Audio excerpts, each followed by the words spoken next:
જન્મદિવસ ઉજવવો જ નથી, તે વિદેશોની નકલ કરીને આપણું અસલ હિન્દુનું ધર્મ છૂટી જાય છે અને ભારતમાં રહેવા છતાં આપણે મુસલમાન કે ખ્રિસ્તીઓ બની જઈએ છીએ.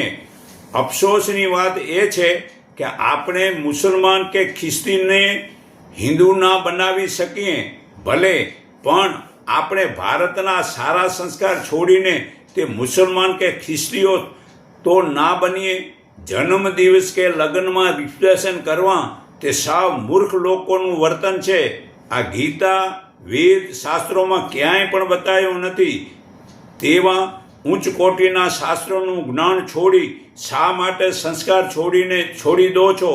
અમોને અફસોસ થાય છે કે આમાં રાજા કે સમાજના હોદ્દેદારો, પ્રમુખ, મંત્રી વગેરે જો વેદ ગીતાનું જ્ઞાન જીવનમાં જીવતા જ્ઞાનીનો સત્સંગ સાંભળે તો જગતમાં કલ્યાણ ચોક્કસ થાય છે.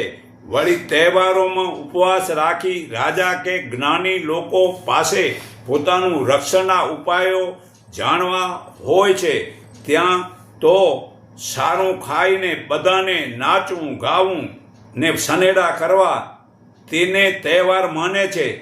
તેમાં ફેશન અને વ્યસન વધે છે.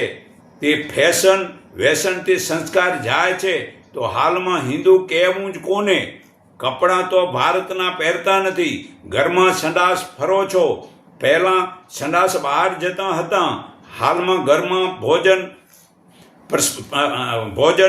પસંદ નથી અને હોટલોનું ખાઓ છો અને ઘરમાં સંડાસ કરવું છે. રસોડો ઊભો બેસીને કરતા નથી.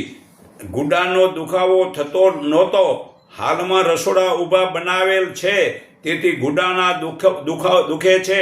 પણ અબડક બેસી સંડાસ ફરતા હતા, હાલમાં ખુરશીમાં બેસી સંડાસ કરો છો, ખુરશીમાં બેસી ભોજન કરો છો, બ્રેડ ભોજન કરો છો.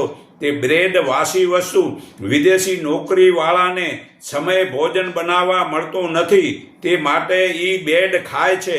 વળી જન્મદિવસનો અર્થ એ છે કે તું 12 વર્ષનો થયો, તારામાં સારા સંસ્કાર કેટલા આવ્યા તેવું જાણવાનું છે. કોઈક કેક કાપીને તારામાં કામ, ક્રોધ, લોભ તે ખરાબ વસ્તુ કેટલી કાઢી, સાથે બેસીને સમજાવો. પણ સંસ્કાર મતલબ કે સમજાવો કે તું આ 12 વર્ષનો થયો કે 10 વર્ષનો થયો, તારામાં હવે આટલી બુદ્ધિ આવવી જોઈએ. આવું કોઈ સમજાવતું નથી અને વિદેશી પાખંડ કર્યા રાખો છો.